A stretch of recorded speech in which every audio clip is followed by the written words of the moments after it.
안녕하세요. 저는 지방에 살고 있는 30대 여성입니다. 현재 저는 장편 소설 몇 권을 집필한 소설가입니다. 원래는 제 직업이 고등학교 교사였는데요. 지금은 교직을 내려놓고 출판사와 계약해서 소설 집필에만 몰두하고 있습니다. 과거 저는 같은 학교 동료 교사였던 남자친구와 결혼까지 했거든요. 결혼 생각이 별로 없던 저에게 남친이 엄청난 구애를 했었죠. 결혼하고 나서도 자기는 소설 집필하는 데만 힘써. 정말 아무것도 안 해줘도 돼. 달라지는 건 없어. 달라지는 게 하나 있기는 하겠다. 살림은 내가 도맡아서 할 거야. 알았지? 자기는 그냥 내 옆에만 있어줘. 응? 옆에만 있어주는 건 결혼하지 않아도 할 수 있는데. 무슨 소리야. 연인과 부부는 완전히 다르잖아. 자기야, 과연 내가 결혼 생활을 잘할 수 있을까? 자기는 날 뭘 믿고 결혼을 하자는 거야. 나 한번 글 써내려가기 시작하면 자기한테 신경 못 쓰는 거 자기가 제일 잘 알잖아. 이런 나랑 결혼해서 당신이 득인 게 있을까? 나 좀 자신이 없어. 친정 부모님께서는 저를 워낙 독립적으로 키우셔서 저는 혼자가 익숙했어요. 또 혼자서도 잘하는 사람이었죠. 부모님과 저는 서로 살아오면서 일절 터치도 안 했어요. 다른 평범한 집과는 조금은 다른 분위기에서 자라서인지 저는 결혼이라는 제도가 더 낯설고 겁이 났습니다. 제가 과연 제 가정을 잘 이룰 수 있을까 의문도 들었습니다. 남자친구가 남편이 되는 건 아주 큰일이니까요. 남자친구는 불안해하는 저를 괜찮다고 매번 다독였어요. 결혼해도 크게 달라지는 건 없다고요. 그렇게 설득당해서 결혼을 했는데 결혼하니 달라지는 게 너무 많더라고요. 게다가 살림을 전적으로 본인이 할 거라던 남친은 결혼하고 남편이 되자 살림은커녕 자기 앞가림도 못했어요. 하지만 그런 건 일도 아니었어요. 한 명이나 두 명이나 살림 차이는 제게 비슷했거든요. 문제는 제가 남친이랑 결혼을 한 건지 남친 엄마랑 결혼을 한 건지 점점 헷갈리더라고요. 친정 부모님께서는 여유가 좀 되셔서 제가 결혼한다고 하니 집을 해주신다 하셨어요. 딸이 평생 결혼은 안 하고 살 줄 아셨대요. 샘이야, 우리 신혼집 말이야. 신혼집? 집은 반반하자. 양가 도움 없이 우리 힘으로만 말이야. 왜? 도움 주신다고 하면 받는 것도 나쁘지 않잖아. 우리 둘 다 능력 되는데 뭐하러 부모님 돈까지 써. 난 자식이 부모한테 손 벌리는 것도 불효라 생각해. 그래? 그럼 엄마 아빠한테 집은 됐다고 말씀드릴게. 무슨 말이야 그게? 집 해주신다고 하셔서 알겠다고 했는데 자기 말 듣고 보니까 우리가 알아서 하는 게 좋을 것 같아. 그래? 그러셨구나. 주신다고 하면 받는 게 낫지 않을까? 응? 방금은 불효라 생각한다며. 그건 뭐 그래. 그냥 우리가 마련하지 뭐. 어쩐지 남친은 아쉬운 듯 보였습니다. 남친이 그 일을 나중에 또 언급할 줄은 몰랐어요. 어쨌든 결혼 준비에 들어간 돈 전부 남친과 저는 반반 부담했어요. 남자친구 집은 못 사는 것도 아니었고 평범했습니다. 다만 시모는 시부와 이혼을 해서 혼자셨어요. 이 부분이 저는 크게 문제없다고 생각했는데 결혼하고부터 시모가 매일 일기 쓰듯 제게 연락이 왔어요. 재미야, 뭐하고 있니? 네가 두 번째로 출간한 소설 읽고 있는데 네 생각이 나서 톡했어. 밥은 먹었니? 처음에는 제게 은근 애정 표현하는 시모가 귀엽다고 생각했어요. 하지만 시모의 연락은 하루가 다르게 불어났어요. 오죽하면 시모가 하루에 몇 번 화장실 가는지도 알고 있을 지경이었죠. 답장을 바로 하지 않으면 시모는 제게 여러 통 전화를 걸었어요. 얘야, 내가 보낸 톡 못 봤니? 아님 봤는데 답을 안 하는 거야. 전화는 또 왜 이제야 받는 거니? 너 때문에 아주 나 답답해서 죽는다. 어머님, 저 내년에 출간할 책 진도가 안 나가서요. 최대한 집중해서 쓰고 있어서 전화 들여다볼 시간이 없어요. 전화 볼 시간이 없다니 핑계가 너무 그렇다. 너는 무슨 밥도 안 먹고 책을 써? 아니잖아. 밥은 챙겨 먹을 거 아니야. 밥 챙겨 먹는 것처럼 시애미한테 답장도 챙겨 해야지. 넌 꼭 이렇게 내가 전화를 걸게 만들더라. 어머님, 저 솔직하게 말하면 하루에 연락을 너무 많이 하셔서요. 제가 그걸 전부 답장하기는 힘들어요. 뭐? 어머머, 내가 또 하면 얼마나 했다고? 알았다. 난 네가 좋아서 연락하는 건데 너는 내가 싫구나. 아니 어머님, 그런 게 아니라요. 됐다. 흥이다. 아들이나 며느리나 무심한 건 똑같구나. 시모는 삐진 티를 내고 그 연락을 일방적으로 무시할 수도 없어서 남편에게 이 사실을 털어놓았어요. 여보, 요즘 어머님이 많이 외로우신가 봐. 매일같이 나한테 톡을 보내. 당신 연락 좀 자주 드려. 그래? 너가 잘 좀 받아줘. 하루에 몇십 통씩 오니까 하는 말이지. 톡 안 읽으면 전화해서 왜 답장 안 하냐고 서운해 하시는데 솔직히 나 집필할 때 그러시니 너무 집중이 안 돼. 그러면 엄마 톡을 차단하는 건 어때? 뭐? 어떻게 차단을 해? 그냥 당신이 어머님한테 잘 설명해줘. 아니, 늙은 시엄마 그거 하나 못 받아줘? 답장도 싫어, 차단도 싫어. 그럼 나보고 어쩌라는 거야? 남편에게 상담하니 오히려 제게 핀잔을 주더라고요. 순간 어이가 없었지만 남편이 학교 일 때문에 피곤한 거라고 저는 넘겨버렸어요. 그러다 갑자기 삐진 줄 알았던 시모가 저희 집에 찾아왔습니다. 세미야, 나 왔어. 어머님? 연락도 없이 어쩐 일이세요? 아들한테 들으니까 세미 너 많이 바쁘대서 내가 너 뒷바라지 하려고 왔지. 톡 답장도 안 하는 며느리 뭐가 예쁘다고. 나도 참 주책이지? 저는 그런 어머님을 어떻게 기분 나쁘지 않게 돌려보내지? 하는 생각에 하루 종일 글도 안 써지더라고요. 시모는 그런 제 상태를 아는지 모르는지 자신을 신경 쓰지 말라고 하면서 정말 너무 신경 쓰이게 했습니다. 저는 자포자기하고 그냥 오늘 하루는 효부 노릇하며 참자 생각했습니다. 세미야, 나 배고프다. 너 보니까 진짜 밥도 안 먹고 글만 쓰는구나. 아무리 그래도 밥은 잘 챙겨 먹어야지. 어머님, 제가 원래 점심에 커피만 마시고 밥은 따로 안 챙겨 먹어요. 점심 먹으면 배부르고 잠 와서 정신을 못 차리거든요. 그래? 근데 아무리 그래도 내 점심은 차려줘야 하지 않니? 어쩜 뭘 해먹으려 해도 집에 먹을 게 하나도 없잖아. 혹시 너희 매일 배달시켜 먹니? 매일 배달시켜 먹지는 않고요. 저 혼자 있을 때만 커피나 샌드위치 배달 자주 시켜 먹어요. 걱정 마세요. 남편이랑 같이 먹는 식사는 제가 거의 다 요리해요. 아무래도 괜히 제가 욕심부려서 장봐놓으면 안 먹고 썩히는 경우가 더 많더라고요. 그래서 보통 그이가 먹고 싶다고 하면 그 전날에 마트 온라인 배송으로 장보고 있어요. 오늘은 오후 배송으로 주문해서 집에 먹을 게 없네요. 점심은 드시고 오신 줄 알았어요. 죄송해요. 아무래도 어머님 배달은 싫으시죠? 제가 나가서 간단한 거라도 장봐 올게요. 그래? 꽤 살림을 하는구나 우리 셈이. 너무 기특하다.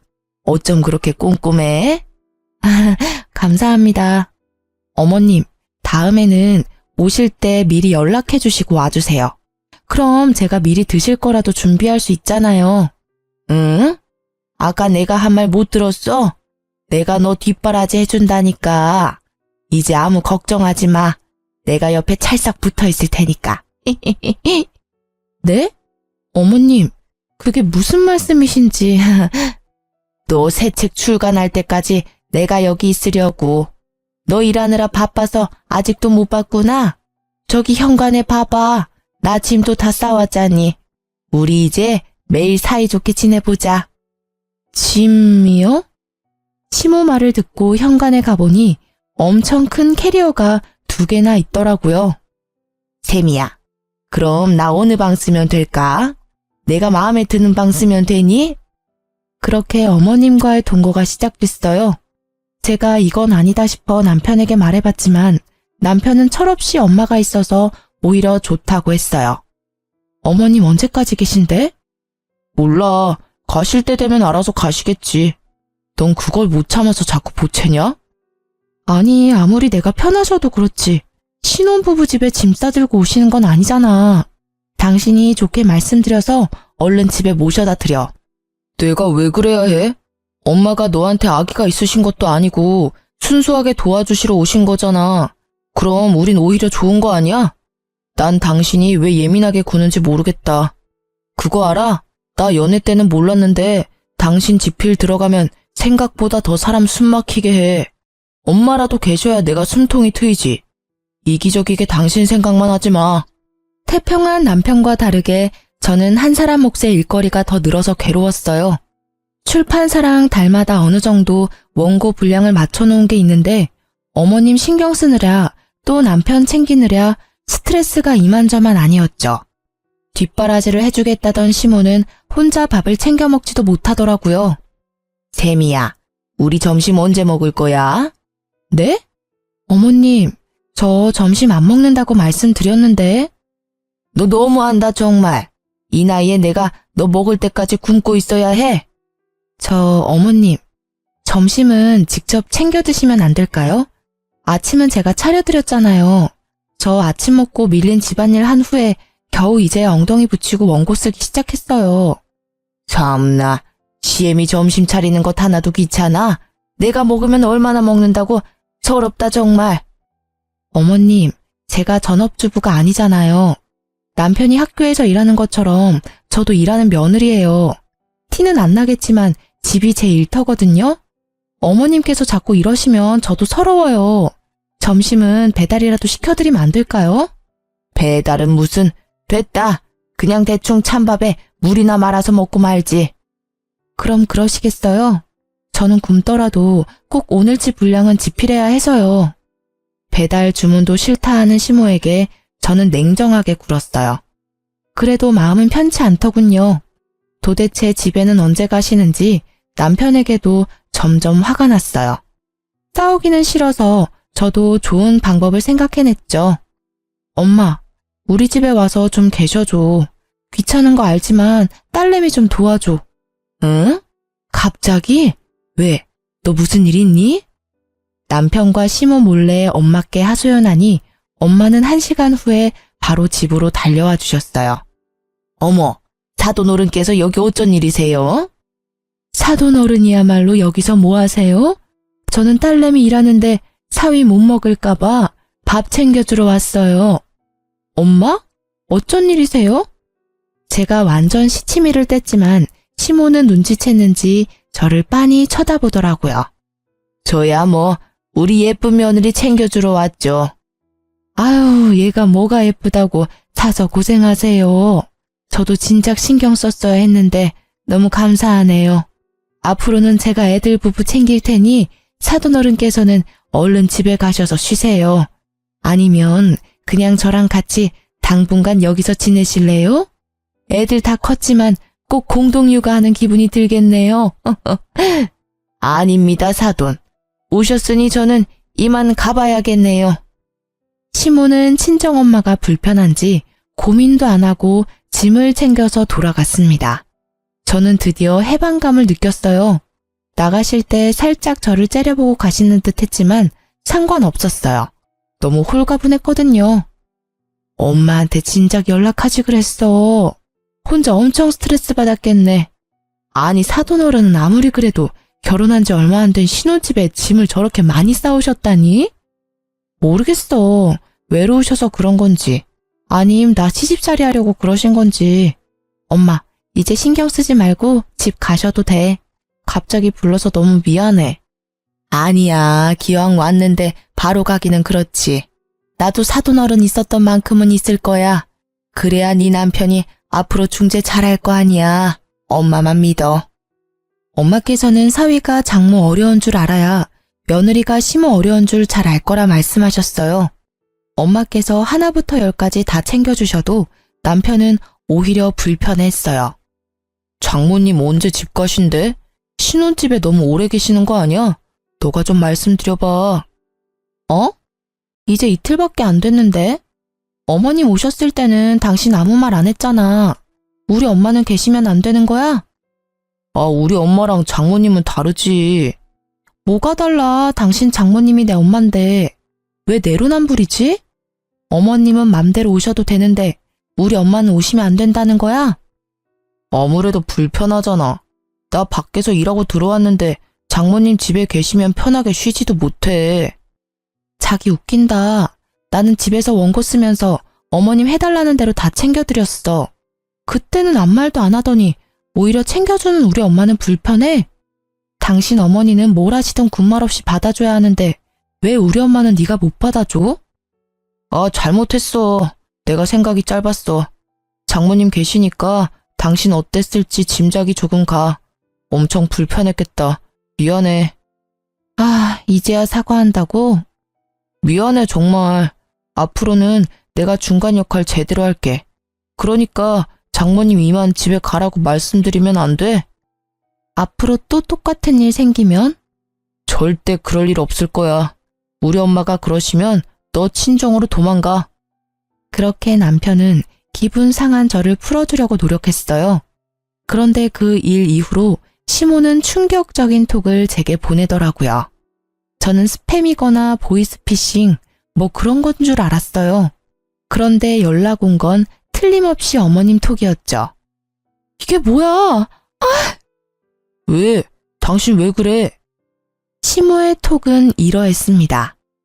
예, 오늘 아침에 찍은 건데 색깔이 어떻니?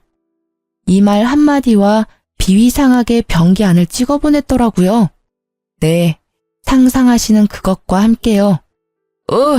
이게 뭐야? 당신 어머니 진짜 해도 너무하네? 어떻게 며느리한테 창피하신 줄도 모르고 이런 사진을 보내셔. 이거 신곡감이야. 정말 불쾌해. 어머님 혹시 우리 집에서 쫓겨났다고 나한테 시위라도 하시는 거야? 제게 변 색깔을 확인해달라는 그 톡은 정말 시모가 보낸 거였어요. 저는 그동안 쌓였던 게 한꺼번에 확 열받더라고요. 남편에게 울분을 터뜨리자 자기도 창피는 한지 시모한테 전화해서 엄청 화냈어요. 엄마, 진짜 제정신이세요? 정신과 같이 진료받으러 가셔야겠네요. 어떻게 며느리한테 그런 사진을 보내세요? 입장 바꿔서 장모님이 저한테 그러시면 좋겠어요? 어머, 그 옆엔 내가 너한테 그랬어? 아니요, 그럴 리가 있겠어요. 엄마, 당장 저랑 약속해요. 앞으로 쌤이한테 연락 절대 하지 않기로요. 아니, 난 그런 게 아니라.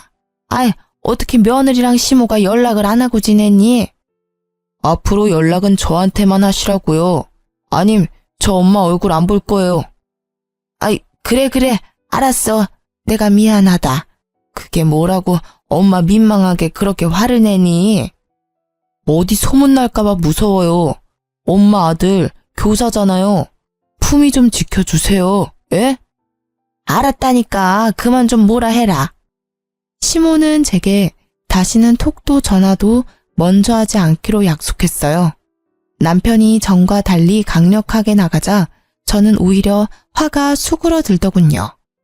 제 마음대로 하라는 남편의 말에 톡에서 시모를 바로 차단했어요. 연을 끄는 게 아니라 톡에서만 삭제한 거죠. 그 후로 남편 통해서 인사드리고 잘했답니다. 남편이 그래도 한번 장모님 일로 깨우쳤는지 그때는 제대로 행동하더군요. 남편은 으스대며 말했죠. 나만 믿으라 했지? 나 잘했지? 우리 엄마도 참 많이 늙으셨어. 부끄러움을 모르시는 어른이 된 것 같아. 미안해, 이런 일 당하게 해서. 내가 대신 더 잘할게, 여보. 남편은 사과도 모자란지 엄청 제게 살뜰하게 잘해줬습니다. 안 도와주던 집안일도 알아서 척척 하더군요. 그래서 저는 정말 원고지필에만 몰두할 수 있었어요. 남편이 과할 정도로 다정해지는 게 바람의 징조라는 걸 제가 간과하고 있었죠. 그게 막장 드라마의 흔한 클리셰인데 말이죠. 자기야, 나 당분간은 엄마 집에서 지낼게. 어? 갑자기 왜? 혹시 나 때문에? 벼랑간 남편이 시댁에서 지내겠다고 해서 저는 당황했어요. 그동안 제가 너무 못 챙겨줘서 서운했나?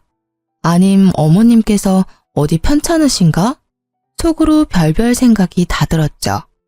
사실 그즘 남편을 잘 못 챙겨줘서 속으로 미안했거든요. 당신 이제 소설 마지막 퇴고할 때 되지 않았어?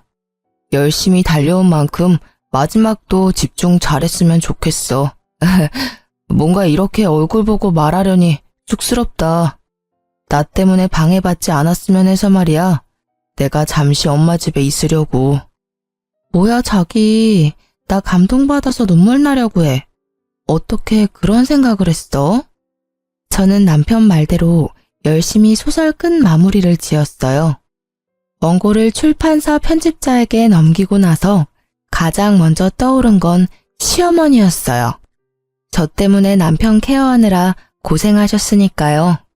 저는 톡에 들어가 차단을 풀고 심호께 톡을 드렸어요. 아무래도 전화보다 톡을 더 좋아하시니까 그렇게 먼저 인사드리면 더 기뻐하실 것 같았거든요. 어머님, 저 드디어 집필 끝냈어요. 남편 챙겨줘서 너무 감사합니다. 내일쯤 제가 들릴게요. 드시고 싶은 거 있으면 말씀해 주세요. 친정엄마보다 먼저 데이트 신청 드리는 거예요? 감사하다는 인사를 드리자마자 시모는 역시나 바로 전화가 왔어요.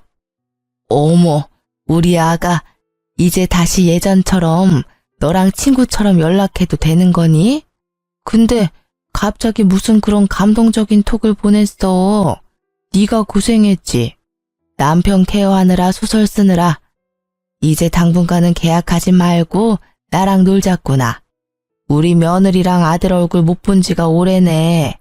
내일 만나지 말고 그냥 지금 바로 내가 갈까? 네? 남편 시댁에 있지 않아요? 그때 알 수 없는 싸한 기운이 제 온몸을 스치더라고요. 바로 직감으로 알 수 있었어요. 이 사람 바람 피고 있구나. 아니나 다를까 어머님께 은근 캐물으니 남편은 그동안 시댁에 있었던 게 아니더라고요. 도대체 어디에서 지낸 걸까? 저는 상상하면서 엄청 괴로웠습니다. 그 안 좋은 생각들이 그저 제 상상으로 끝나길 바랬어요. 저는 섣불리 남편에게 연락하지 않고 남편이랑 같은 학교에 있는 제 친구한테 전화했습니다. 여보세요? 와, 너 살아있었냐? 내가 안 그래도 연락할까 말까 고민 중이었는데. 내가 연락이 너무 뜸했지? 미안해. 다름이 아니라 요즘 우리 남편 학교에서 어때? 동갑이라 함께 같은 교단에 몸담고 있을 때 엄청 친하게 지낸 사람이라 저는 단도직입적으로 물었죠. 그 친구는 답지 않게 머뭇거렸어요. 실은 이런 말하기 참 그런데. 난 괜찮아. 그냥 말해줘. 교생쌤이랑 김쌤 좀 과하게 친해 보여. 나만 그렇게 보는 게 아니라 몇몇 다른 쌤들도 그렇게 생각하더라고. 그래? 곧바로 저는 흥신소를 알아봤어요. 홀린 듯 연락한 그곳에 저는 돈은 얼마든지 입금할 테니 남편을 미행해달라고 했죠. 돈은 입금하고 몇 시간도 안 되어서 저는 남편과 교생의 사진을 전송받았습니다. 눈으로 직접 나란히 팔짱 낀 모습을 보니 정말 충격적이었어요. 실습 나와서 교사랑 바람피는 여대생도 이해가 안 갔고 학교라는 공간에서 교사의 신분을 잊은 남편도 이해가 안 갔어요. 그 뒤로는 분노만 차오르더라고요. 연애 때 제가 알던 남편이 아닌 것 같았어요. 현실을 부정해봤자 달라지는 건 없으니 저는 열심히 차곡차곡 증거를 모았습니다. 그리고 교생부터 만났어요. 나 누군지 알아요? 모르는 번호로 다짜고짜 만나자 하는데 저도 짐작은 했죠. 몰래 그 사람 핸드폰에 전화번호 입력해봤어요. 그랬더니 그쪽 번호가 나오더라고요. 어떻게 알았어요? 아니, 어디까지 알아요? 자기가 한 짓이 뭔지도 모르고 엄청 당당하구나. 왜 몰라요. 우리 불륜인 거 잘 알고 있어요. 근데 어쩌겠어요. 세상에는 여러 가지 사랑이 있는 거잖아요. 저는 선생님 사랑해요. 첫눈에 반했어요. 저도 선생님도요. 당돌하게 남편을 사랑한다는 여대생을 보고 저는 기가 찼어요. 앞으로 미래의 자기 인생은 안중에도 없는 것 같았거든요. 지금 네 말들 나한테는 사약 내리는 거나 마찬가지야. 너한테는 미래에 널 죽일 독약이겠지. 어떻게 죄책감이 하나도 안 느껴지지? 너 처음이 아니구나, 유부남 만난 거. 아니고서야 그렇게 태어날 수 없어. 우와, 소설 작가라고 하시더니 엄청 감성적이네요? 진짜 웃겨. 저기요, 그 사람 내 집에서 먹고 자고 얼마나 편안하게 잘 지내는지 당신이 알아요? 그냥 지금처럼 모르는 척 지내요. 당신은 하고 싶은 일 하면서 사람들 앞에서는 사이좋은 부부인 척 할 수 있잖아요. 내가 그 사람 다 챙겨주고 그 사람은 당신한테 다정하게 굴어주는데 뭐가 그렇게 분해요? 뭐? 너 정말 안 되겠구나. 내가 분해서 너 딱이라도 한 대 날리고 싶은데 뭘 모르는 애라서 참는다. 너네 부모님 아시면 피눈물 흘리셔. 너 대학에 소문나도 상관없니? 교사라는 꿈은 버리기로 한 거야? 지금 어디서 날 협박해? 역시나 자기 가족과 꿈에 대한 이야기를 하니 차분하고 맹랑했던 대학생 상간녀는 이성을 잃더라고요. 남편에게 전화해서 오는 상간녀를 보고 저는 기가 찼어요. 그리고 그 전화 한 통에 불이 나게 달려온 내 남편을 보고 하늘이 무너지는 기분을 느꼈죠. 이미 끝난 사이라고 머릿속에서 계속 되뇌었지만 마음이 갈기갈기 찢겨나가는 아픔은 그대로였어요. 그동안 나 포함해서 가족들 잘도 속이고 바람 폈네? 대단해 정말. 인간이야? 네가 인간이냐고. 제가 울면서 말해도 남편은 끄떡도 안 했어요. 오히려 적반하장으로 제게 고백을 했어요. 저 말고 상간녀에 대한 사랑을 고백했죠. 미치게 끌리는 걸 어떡해. 너랑 성격이 정반대야. 엄청 따스해. 자기 꿈보다 내가 우선인 여자라고. 너랑 정반대라서 너무 좋아. 살갑고 어리지만 마음이 넓거든. 너처럼 시댁 어렵다고 투덜거릴 사람도 아니야. 그래서 너랑 이혼하면 우리 엄마랑 셋이 살기로 약속했어. 네가 조용히 이혼만 해준다면 신혼집은 너 줄게. 그러니까 일 크게 만들지 마. 요란하게 이혼하면 너도 손해야. 너 작가 타이틀 개인사로 얼룩지고 싶어? 뭐? 반반 냈던 신혼집을 나 준다고? 고작 그거 가지고 어디 생색이야? 신혼집? 그거는 당연히 내 거지. 앞으로는 그거 말고도 더 뺏을 거야. 재산은 당연히 내가 더 많지만 네 재산 일부분까지 내가 다 뺏을 거라고. 악당 그만해. 추하다 정말. 추한 건 너네야. 내가 찍은 사진만 해도 100장이 넘어. 얼마나 둘이 붙어 다니면 말이야. 야, 너 지금은 이놈이랑 엄청 애틋하지? 눈만 마주쳐도 안 달라지? 네가 뭐 특별한 사람인 양 착각하지 마. 나도 연애 때 그랬어. 어디 조금만 지나봐. 내가 오늘 기회 줬는데 네가 스스로 발로 차버리고 네 인생 망가뜨린 거야. 분명히 알아도? 남의 가정 파탄 내놓고 너 잘 살 것 같지? 아니야. 너 분명 지옥굴에 들어가서 피눈물 흘릴 거야. 저놈이 그렇게 좋아? 그래, 너 가져. 1년 후에, 아니 몇 개월 후만 내다봐도 네 꼬라지 훤히 보여. 아줌마, 소설가 말고 무당이 꿈이야? 시간이 말해주겠지. 우리 사랑이 얼마나 견고하고 아름다운지. 당신의 최후는 얼마나 외롭고 쓸쓸할지. 상간녀와 남편은 끝까지 저를 개무시했습니다. 미리 알아본 변호사를 통해서 저는 바로 이혼 소송을 걸었어요. 그때 제가 다녔던 학교, 그러니까 남편이 현재 다니고 있는 학교의 교장 선생님께 연락이 왔습니다. 잠시 학교에 와줄 수 있느냐고 물으셨죠. 저는 대충 짐작했어요. 학교에도 이미 소문이 날 대로 났더군요. 학교에 찾아가니 갑자기 남편 놈이 제 앞을 막고 교장실에 가기 전 할 말이 있다며 절 붙잡더라고요. 남편 놈 바지가랑이 잡고 늘어져서 하는 말이 웃기지도 않았어요. 여보, 나 교사 생활 절대 이대로 끝낼 수 없어. 나 아이들 가르치는 거 너무 행복해. 나 평생 교단에 서고 싶다고. 제발 내 명예 지켜줘. 응? 다 의심하고 있는데 당신만 아니라고 말해주면 돼. 우리 이혼하는 것도 말하지 말고 제발 교장쌤한테 말 좀 좋게 해줘. 학교 측에서 뭐라고 하든 간에 아니라고 변명해주라. 사람 하나 살린다고 생각하고 말이야. 그럼 내가 당신 원하는 소원 하나 들어줄게. 응? 뭐라는 거야, 이 쓰레기가. 당장 안 놔? 안 꺼져? 저는 거칠게 남편을 밀치고 교장실로 들어갔습니다. 상간녀는 이미 와 있더라고요. 마지막에 봤던 상간녀의 당당한 태도는 그 어디에도 없었어요. 교장 선생님 안녕하셨어요. 저 왔습니다. 아유, 이 선생 오셨어요. 이런 불미스러운 일로 연락하게 돼서 내가 면목이 없네요. 아니에요. 면목 없어야 할 사람은 따로 있잖아요. 수심이 가득한 얼굴로 교장 선생님은 제게 여쭤봤어요. 이 선생님, 혹시 제가 오늘 왜 연락드렸는지 알고 있나요? 네, 그럼요. 저희 남편 때문이잖아요. 아이들 부모님께서 담임 선생님과 교생 선생님이 적절하지 않은 관계 같다고 연락이 많이 와서요. 학교 측에서도 단순히 넘어갈 문제가 아니라 연락드렸어요. 어휴, 당사자들은 죽어도 아니라고 하고 학부모들은 계속 의심하고 이 선생님이 이 건에 대해서 대신 소명을 해주셔야 아무래도 이 소문이 잠재워질 것 같아서요.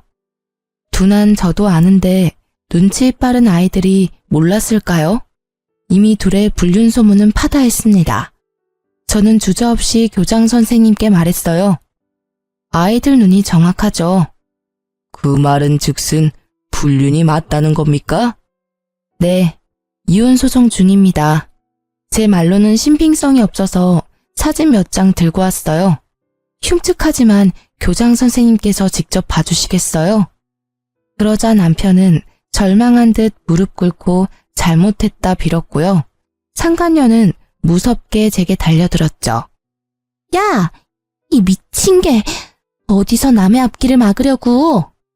그래서 저는 그대로라면 제가 맞을 것 같아 먼저 상간녀의 뺨을 날리며 말했습니다.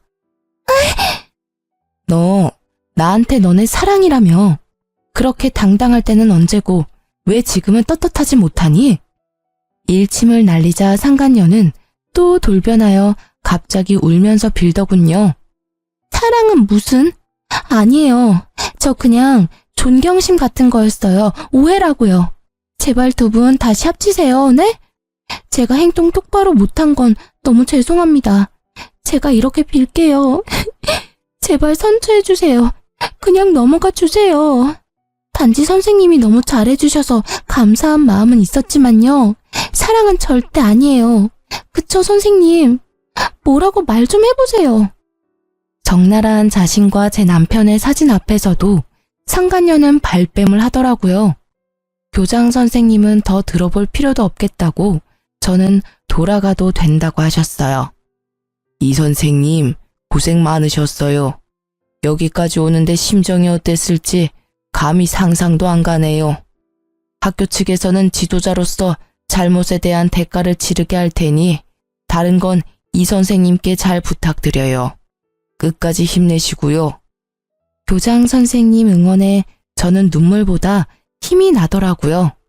그전까지는 멍청하게 외박을 허락한 제 탓도 있다며 속으로 참 많이 울었는데 막상 다른 사람들이 그들의 잘못이라고 말해주니 제게 큰 힘이 되더라고요. 모든 걸 알게 된 시모는 의외로 남편 말고 제 편을 들어주셨어요. 생각보다 저를 진짜 많이 아끼셨나 봐요. 아니면 상간녀 덕분에 자기 아들 이미지 먹칠한 게 괘씸해서 저를 도와주신 것도 있을 거예요. 시모는 상간녀에게 아침마다 본인 용변을 확인하게 했대요.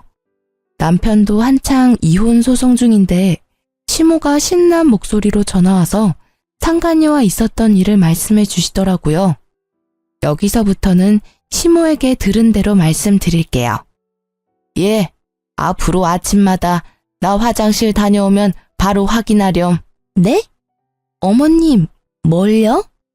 뭐긴 뭐야, 변기 속이지. 나이 들면 건강은 다 저 변기 속에서 알 수 있어. 비밀이 다 거기 담겨 있다고. 변기요? 뭐 너 임신했냐? 어디서 헛구역질이야? 죄송해요. 그리고 밥은 무조건 나랑 먹어야 한다. 그러니 끼니 때 되면 알아서 밥 차리고 나 불러. 뭐 제대로 할 줄 아는 음식은 있냐? 참고로 난 절대 배달 음식 안 먹는다. 배달시킬 생각은 추호도 하지 마. 네. 그렇게 상간녀를 인형놀이 하듯 쥐잡듯 잡았대요. 듣다 보니 다 제가 겪었던 일이라 좀 기분이 이상했는데 눈치 없는 시모는 신나서 떠들었죠. 그렇게 상간녀한테 하나부터 10까지 집착을 하자 참을 수 없었던 상간녀가 엉엉 울었다네요.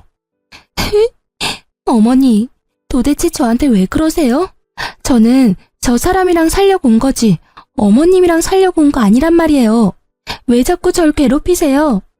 그러자 남편놈은 어디서 어른한테 소리 지르냐 조용히 하라고 상간녀를 혼냈다고 하네요. 시모는 그게 통쾌했는지 얼마나 깔깔 웃으며 말한지 몰라요. 저도 그 웃음소리에 헛웃음이 나오더라고요. 자기 아들 잘못한 거는 잘 모르고 상간녀만 잡으니 그건 그거대로 웃기더라고요. 교장쌤한테도 둘이 징계를 받을 거라고 연락 왔었는데 아마 전 남편놈은 그게 열받아서 상간녀가 꼴 보기도 싫었나 봐요. 좋다고 사랑한다고 할 때는 언제고 참 빨리 변하더군요. 협조해줘서 고맙다는 교장쌤에게 저는 오히려 고맙다고 인사드렸습니다. 저는 이혼 소송을 이겨서 집도 제 명의로 돌렸어요. 정신적인 피해보상 위자료도 받았고요. 상간녀는 다니던 대학교에도 소문 파다하게 나서 자퇴하고 여전히 전 남편 집에서 고통받고 있었습니다. 시모는 그렇게 마지막 연락을 하고 제게 말했어요. 미안하다. 철없는 시모에 더 철없는 남편에 네가 참 고생 많이 했다. 나는 못났어도 내 아들은 저럴 줄은 몰랐어. 있을 때 잘해야 하는 건데 잘해주지 못해서 미안해. 나도 후회하고 있다. 다 잊고 행복하게 지내렴. 시모는 그걸 끝으로 제게 더 이상 연락하지 않았어요. 마지막에는 그래도 어른답게 굴어주셔서 감사했죠. 비록 이젠 전 남편이자 제 원수가 된 그 사람의 엄마지만요. 이혼도 했고 시모도 저를 놔줬고 저는 다 끝난 줄 알았거든요. 얼마 안가 뜻밖의 인물이 저를 직접 찾아왔어요. 바로 그 상간녀였어요. 신혼집이었던 그 집에 찾아와서 제게 빌더군요. 제발 저 좀 그 지옥에서 꺼내주세요. 제발요. 뭔 소리야. 네가 네 발로 들어갔으면 네가 네 발로 나오면 되는 거잖아. 무슨 염치로 나한테 찾아온 거니? 이게 다 당신이 남편 간수 잘못해서 일어난 일이잖아. 내 인생 돌려내. 돌려내라고. 너 맛이 아주 갔구나. 경찰 부르기 전에 얼른 돌아가. 사랑하는 네 남자 집으로. 상간녀는 발악을 하다가 경찰이라는 말에 아주 싹싹 빌면서 말했어요. 죄송해요. 잘못했어요. 저 원룸 보증금이라도 빌려주시면 안 돼요? 갈 곳이 없다고요. 저 교대 그만두고 부모님도 연락을 안 받으세요. 이사 가시고 번호도 바꾸셨어요. 제발 저 좀 도와주시면 안 돼요? 야, 그런 건 네 남친한테 해달래야지. 아, 이제 남편인가? 사랑한다고 할 때는 언제고 그 책임을 왜 나한테 묻니? 좋은 말 할 때 꺼져, 험한 꼴 보기 전에. 경찰을 부른다고 해도 상간녀는 쉽게 물러나지 않더군요. 저는 이대로라면 또 찾아올 것 같아서 전 시모에게 연락했어요. 그랬더니 정말 금방 택시 타고 오셔서 상간녀에게 팔짱 끼고 사라지시더라고요. 제게 살짝 윙크를 하시면서요. 예, 헷갈릴 게 따로 있지. 집을 왜 헷갈리니? 가자. 여기는 네가 함부로 올 곳이 아니야. 어서 우리 집 가자꾸나. 상간녀는 지옥에 떨어진 얼굴로 돌아갔습니다. 자업자득이죠. 불륜에 뛰어든 건 자기면서 벗어나는 건 피해자인 저에게 도와달라니 심보가 괘씸했어요. 알아서 대출을 받든 맨몸으로 나오든 자기가 알아서 할 일이니 저는 끝까지 무시했습니다. 전 남편은 학교도 잘리고 바람핀 게 온 동네에 소문이 쫙 났는지 집에서 놀고만 있더라고요. 당연한 결말이죠. 전 남편이 다른 사립학교에 아무리 연락해도 불륜남을 선생으로 고용할 리가 없겠죠. 그래서 요즘엔 술독에 빠져서 폐인처럼 살고 있더라고요. 어떻게 알았냐고요? 저도 굳이 알고 싶지 않았어요. 얼마 전 같은 동네라 우연히 마주쳤거든요. 고주망태가 된 전 남편은 여전히 저를 여보라 불렀어요. 발끝에서 머리끝까지 온몸에 소름이 쫙 끼치더군요. 여보, 자기야 어디 갔었어? 한참 찾았잖아. 누구세요? 누구냐니? 자기 서방이지. 미쳤냐? 꼴이 그게 뭐니? 여보, 시간을 되돌릴 수는 없나? 그런 게 어디 없을까? 나 너무너무 후회가 돼. 우리 어디서부터 잘못된 걸까? 어디서부터 잘못됐냐고? 몰라서 묻냐? 젊은 상간녀랑 놀아날 때는 언제고 어디서 감성적인 척 폼을 잡니? 아, 네가 나한테 잘못한 거 생각하면 정말 피가 거꾸로 솟지만 너 지금부터라도 인생 똑바로 살아. 어디 가서 전 남편 이러고 산다더라 소문나면 나도 쪽팔린 일이거든? 제발 나한테 더 이상 쪽은 주지 마, 어? 아님 아무도 모르는 곳에 이사 가던가. 난 너밖에 없어. 여전히 널 사랑한다고. 근데 왜 우리가 이렇게 헤어져야 하냐고. 야, 그 입 찢어버리기 전에 조용해. 내가 널 위해서 참은 줄 알아? 날 위해서 참은 거야. 내 혈압, 내 스트레스 높이지 않으려고 너 가만둔 거라고. 아, 재수없어서 진짜. 내가 이사를 가야겠다. 기어코 날 이사 가게 만드네. 잘못은 다 네가 해놓고 말이야. 전 남편 놈은 저를 붙잡고 안 놔주더군요. 결혼했을 때 전 시모가 제게 그렇게 연락했는데 이혼하니 이상하게 제가 전 시모에게 연락을 계속하더군요. 예, 경찰에 신고 안 하고 먼저 어머님께 전화를 드렸어요. 그러자 또 한 걸음에 달려오신 어머님은 빈손으로 오시지 않았어요. 차가운 냉수를, 아니 약수터에서 물뜨는 그 큰 식수통을 들고 오셨어요. 어머님, 혹시 약숨을 뜨러 갔다 오셨어요? 괜히 연락했나 봐요. 마음 같아서는 확 경찰서에 연락하려다가 혹시나 해서 오지랖에 연락드렸네요. 죄송합니다. 네가 뭐가 죄송해. 죄송은 이 몹쓸 놈이 해야지. 죄송할 것 하나 없다. 그리고 다음에는 미안하지만 나한테 연락하지 말고 추태 부리면 그냥 다이렉트로 경찰에 신고해. 이런 것도 내가 아들이라고 낳고 미역국을 먹었다. 참나. 바람핀 주제에 어디서 조강지처한테 질척거려? 얼른 정신 차리고 일어나. 야, 안 일어나? 어머님은 발로 전 남편을 걷어차면서 성질을 부리셨어요. 그런 모습은 처음이라 저는 내심 놀랐습니다. 전 남편 놈이 여전히 정신을 못 차리자 전 시모는 물통 뚜껑을 열어 전 남편 머리에 그대로 콸콸 부었어요. 차가, 뭐야? 뭐긴 뭐야, 네 애미다 이 자식아. 그렇게 전 남편을 끌고 전 시모는 사라졌어요. 진짜 그게 마지막 모습이었습니다. 진짜 똥이 무서워서 피하나요? 더러워서 피하지. 결국 전 남편과 두 번 다시는 마주치고 싶지는 않아서 제가 신혼집을 내놓고 이사를 했어요. 다행히 앞으로는 전 시모께서 아들도 상간녀도 알아서 잘 처리할 듯 싶어요. 사실 전 시모가 제게 아들 인생 망쳤다고 난동 부릴 줄 알았거든요. 그런데 전 시모는 정확하게 상황을 구분했습니다. 제가 아니라 상간녀와 남편에게 올바른 분노를 표했잖아요. 저는 얼마 전에 또 출판사랑 계약금 받고 원고 계약했습니다. 이혼하니 글이 더 잘 써지더라고요. 이혼 당시에 썼던 작품은 아쉽게도 별일이 많았던 만큼 작품 성적이 별로 안 좋았어요. 하지만 그 후에 쓴 것들은 좀 흥행하고 있어요. 앞으로 저 혼자서 잘 살 수 있겠죠? 원래 혼자서 잘 살았으니까요. 그럼 저는 열심히 제 솔로 인생 꾸려나갈게요. 홀로서기한 저 많은 응원 부탁드려요. 긴 사연 들어주셔서 정말 감사합니다.